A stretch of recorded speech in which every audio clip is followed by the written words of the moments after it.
Thank you, Mr. Chairman. Professor, you know, in a trial, there's an exchange of evidence back and forth. What we see here today, we've presented evidence. I mean, the other side is a lot of bluster and theatrics. And also in a trial, you have affirmative defenses. I think the only affirmative defenses that are coming from the other side is, one, Donald Trump, like the ultimate affirmative defense that you could just say his name and all wrongdoing is gone away. I mean, Lisa McClain talked about this earlier, that he is living in their head. I would also submit to you that he's tap dancing in their head because that's all that they talk about. The second affirmative defense, according to the Democrats, is this magical shutdown clock that they have. But would it surprise you that every single appropriations bill that has tried to come before the floor, they have voted? They don't want a debate on government funding. They want to shut down the government. This is the kind of stuff that they're doing. And of course, the third affirmative defense, as you well know at this point, is attack the witness. Right? You don't have the facts, you don't have the law, you have theatrics and you just go after the witness.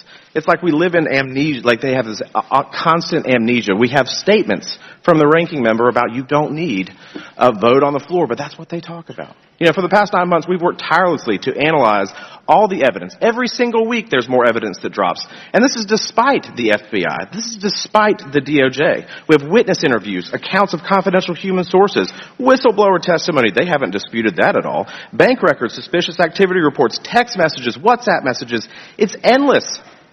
And despite what my friends on the other side of the aisle may say, House Republicans have always held that this investigation should follow proper procedure and be done the right way. Which is why we're here today. We know that Biden family members were complicit in and benefited from Hunter Biden's foreign business dealings. And as the lens begins to focus and as the evidence begins to mount, we uncover more and more about Joe Biden's involvement. Today I want to focus on the FD 1023, a document that shows a conversation between a confidential human source and a Ukrainian business executive, Mykola Zlochevsky. Let's dive into a few key points. The source asked Zlochevsky about the Ukrainian prosecutor's investigation into Burisma. He replied, "Don't worry, Hunter will take care of all these issues through his dad." 2, although Hunter Biden was labeled as stupid, that the guy's dog was smarter than Hunter, the source was told in 2016 that Hunter Biden was brought onto Burisma's board to protect them. 3, big fact, Hunter and Joe Biden both told Zlochevsky that he should keep Hunter Biden on the board. And of course, he received $1 million a year. Point 4, after the election, Zlochevsky said it cost $5 million to pay one Biden and $5 million to another, meaning Joe Biden. And point 5, in 2019, Zlochevsky said he didn't send any funds directly to the big guy. Wonder what that means. We talked about that a lot today. Because according to Zlochevsky, it would take investigators 10 years to find the records of payments to Joe Biden's. If these allegations are true, and there's a reason why it was so hard to put together. This was done deliberately and on purpose. So we're here months later. We finally get this document released to the public. Mr. Turley, what in your eyes is the most serious allegation outlined in the FD 1023? Well, first of all, I'm not someone that puts a great deal of emphasis on these types of field reports from sources. But this was not just any source. This was a source that was not just trusted, but it received considerable amount of money from the FBI and had a long track record. So it does come with that degree of support. What I think an inquiry has to do is to drill down on the 1023. There may be nothing there when you drill down, but there may be bribery. And of course, that's the second offense that is mentioned for impeachment. But what makes the 1023 concerning is the overall context. And this is one of the reasons why when Representative Goldman was asking me about bribery, it's a little more complex because you have Section 201, you've got the Hobbs Act, and you have all these cases that suggest that it is public corruption in a lot of different forms. So really you're sort of at the water's edge here. Everything that has gone so far from what I can see has been tracking money from banks, often transnational transactions that have arrived at the United States. What we haven't seen is the back end of those transfers. To what extent can you track that money with regard to the Bidens themselves? And that, I suppose, will come out through an inquiry. But until you have those interstitial relationships, you don't quite know what you have. Professor, how can we use this document and maybe other documents that we have to expand the case, and how pivotal do you think that this document is to the case? Well, I think that in an inquiry, when someone who is trusted by the FBI suggests that there was actual bribery involving the president, you need to contact everyone involved, including the source for the 1023, but also this is secondhand information, so you're going to have to pursue the references made by that source, and you do it in good faith and to see if there's a there. Thank you, Mr. Chairman. Without a yield back. Chair now Mr. recognizes Chairman, I'd like to make a motion for unanimous consent. For what? Mr. Chairman, I ask for unanimous consent to enter into the record a Washington Post article titled "The Republican Case Against Biden Takes a Body Blow" from Fox News because they failed to show any connection and their evidence is too far down the path to admit that they are wrong. Without objection. Chair recognizes Mr. Edwards. Thank you, Mr. Chair. I'd just like to start out by commenting, while this is not directly affecting this impeachment inquiry, I am so excited to have heard so many times from that side of the room how concerned folks are over keeping the government running, because you're all going to get a chance in just a few hours to put your money where your mouth is and vote on some bills that's going to keep the government funded. And I hope it's as important to you when you go to cast those votes as what you said that it is this afternoon. We've heard today that how many times Joe Biden has lied.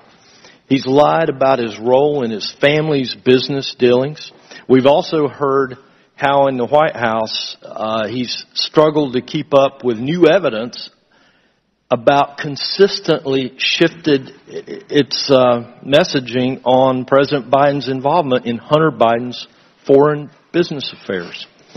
This summer, White House spokesperson Ian Sams shifted the White House's messaging to now claim that President Biden was never in business with his son. This is dramatically different than what we heard from the White House in their previous claims, where we were told that President Biden had no knowledge of Hunter Biden's business dealings. And yet again, the committee has revealed evidence that then Vice President Biden had direct knowledge of and involvement in Hunter Biden's foreign business dealings. Kenneth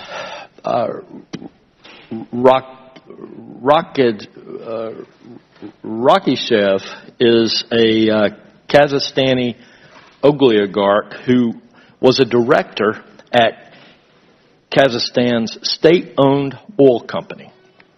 Importantly, Rakishev maintains ties to Karim Mazemov, who became Prime Minister of Kazakhstan on April 2nd, 2014. On April 22nd, 2014, Rakishev wired $142,300 to an account associated with Hunter Biden, Rosemount Seneca Bohai. The next day, that same amount was sent to a car dealership in New Jersey for an expensive sports car for Hunter Biden. Around the same time as the payment for Hunter Biden's sports car, then Vice President Biden attended a dinner with Kenneth Rakishev, Karim Mazemov, Yelena Baturina, Hunter Biden, and Devin Archer at Cafe Milano in Washington, D.C. I believe that we have a photo of those here. There they are. And here, on another screen, we see a photograph with Mr. Mazemov on the right, standing with Joe Biden and Hunter Biden, along with Mr. Rakishev on the left. I don't know if that picture came up or not. Additionally, in April 2015, then Vice President Biden attended another dinner in Washington, D.C. with Prime Minister Mazemov, Hunter Biden, and Devin Archer. Clearly, Hunter Biden was selling the Biden brand. and all the access and political favors that came along with it. This transcript, I believe we're going to see it come up on the screen, is taken from the committee's interview of Devon Archer earlier this summer. In this excerpt, Archer reveals that then Vice President Biden hosted Hunter Biden, Archer, and Mark Holtzman, who was then the chairman of Kazakhstan's largest bank, for breakfast at the Naval Observatory, where Holtzman discussed who was going to be the next UN Secretary General with Vice President Biden. Mr. Holtzman was lobbying for Karim Masimov to receive the position. That meeting occurred on July 7th, 2015, shortly after Vice President had dined again with Masimov at Cafe Milano in Washington, D.C. Was Masimov trying to cash in? After all, a meeting with Vice President of the United States when trying to become UN Secretary just might be worth it for a sports car. Around that same time, Hunter Biden and Devon Archer were pursuing energy projects in Kazakhstan on behalf of the corrupted Ukrainian energy company Burisma, which was trying to expand its business into the country. This is another clear example of Hunter Biden peddling access to his father and Joe Biden participating in the influence peddling scheme. Hunter seeks business opportunities in a foreign country and provides access to and political favors through his father's office to get paid. Hey, Mr. Chair,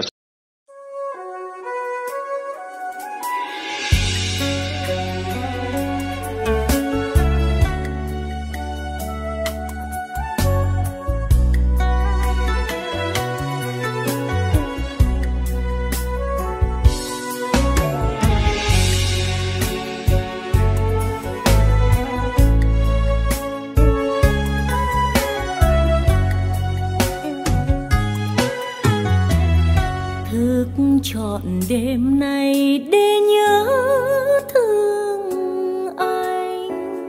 Em nghe tình yêu thức dậy êm đềm,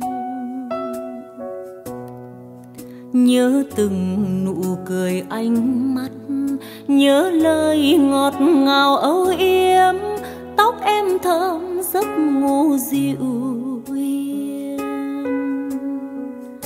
Biết giờ này anh có nhớ em không? Có nghe tình yêu thức dậy trong lòng? Đêm từng màu thời gian đến, bóng hình người mình yêu mến, ôi nhớ gì hơn nhớ người yêu.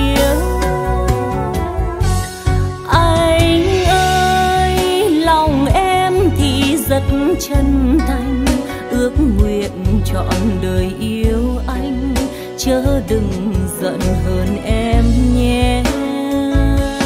Anh ơi, đừng bao giờ nói chia lìa, sẽ làm tội nghiệp em lắm. Đã thương nhau chớ phụ tình nhau, thức trọn đêm nay để nhớ thương anh. Sương rơi lạnh câm, cảnh vật im lìm.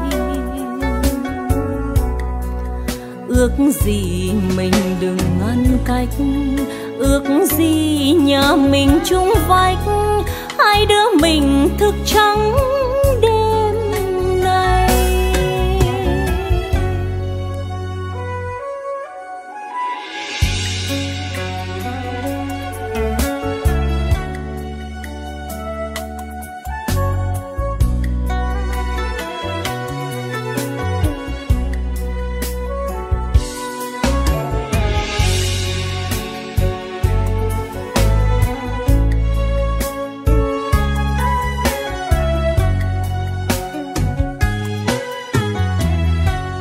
Anh ơi, lòng em thì rất chân thành, ước nguyện trọn đời yêu anh, chớ đừng giận hơn em nhé.